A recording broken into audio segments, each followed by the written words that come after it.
So we're going to check out a piece of that interview that Katt Williams just did that's going viral right now. In this particular clip, he's talking about Steve Harvey. This is, check this out. The same Steve that went to go watch Mark Curry do his whole sitcom and then stole everything Mark Curry had. Now Steve got a sitcom where he the principal and he wear a suit and then he gets this high top fade, making all black men think he got the best lineup in the business, and it's a man unit. Then you ask it, why you not a movie star? I didn't want to be a movie star. I'm not going to stop this clip too many times, but I didn't know what a man unit was until I went and found it on Urban Dictionary. But it's basically a wig. Same Negro that hated on Bernie with this same thing.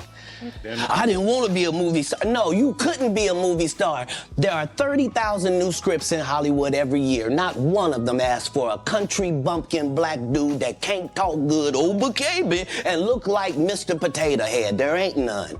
You would have to have range. I played a lot of characters, 60 movie roles. I'm not playing Katt Williams in there. I don't know, Katt. We might not let you drink anymore the way we ain't even got. I'm not fueled by alcohol.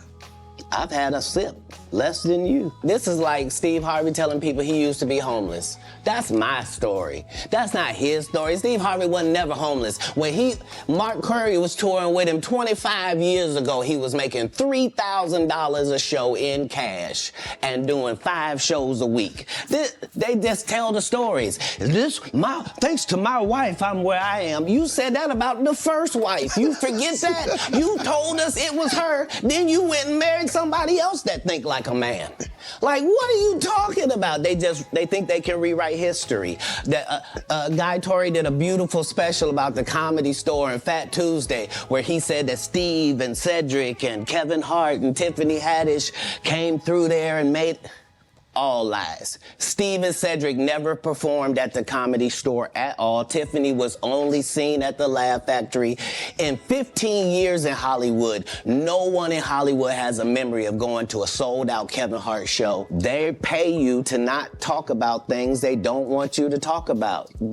They tell you that themselves. I can't do that because Steve told you that he stopped doing stand-up because he had 7 TV shows. Oh, the only problem is when out. he stopped stand-up, he didn't have those 7 TV shows. He stopped stand-up because he got in a comedy battle called the Championship of Stand-Up Comedy with one Katt Williams in Detroit in front of 10,000 people and lost because Katt Williams said he was actually bald and that was a wig. And I went in, and that's why he couldn't do stand-up anymore. Imagine him coming to tell you another. Now, you can't come back from that. You cannot come back from that. Story where he got so big and it was Bernie and them's fault because they wanted to be movie stars. What? You called Ocean 11 to get that nigga's part. Wow. What do you mean you didn't want to be a movie star? So on the behalf of Bernie, I would have to say what I have to say. Have you ever been on tour with any of these guys? Every guy I mentioned to you is not funny out there in real life. So no. Faison's never done his own tour in 30 years. Steve Harvey don't do stand-up no more. Cedric doesn't write. I'm sorry, he doesn't write. Ricky Smiley has been playing the same old black woman forever. Like, you can't get a young fan base with that. Like, you gotta be doing karaoke around the country to make that work. Right. And he is. But I'm a stand-up comedian. This is my 19th 100-city tour. I'm not gonna have a conversation with these lazy bums that'll take a shortcut at any point. Yes, it's easier for you to juice than to get in the gym, but you don't get to bring that body in here talking crazy. Talk about how good you look. What? No, there's too many comics out there that are putting their life on the line to tell these jokes, man. Okay. They're all a group. Cedric, Steve, Ricky, they've been a group. Everybody knows that. They've been aligned, and there are these alliances in comedy, and if you stand against them, then they sometimes have a problem, but we don't let that change the content, because that's all you know me for, is that I'm quite likely to tell the whole truth and nothing but the truth, so help me God. You mean to tell me if Steve Harvey, your favorite comedian, you mean you've been waiting for him to do stand-up for 15 years now? I mean, Steve got a lot of other... DL's still out there. None of those irons matter to stand-up.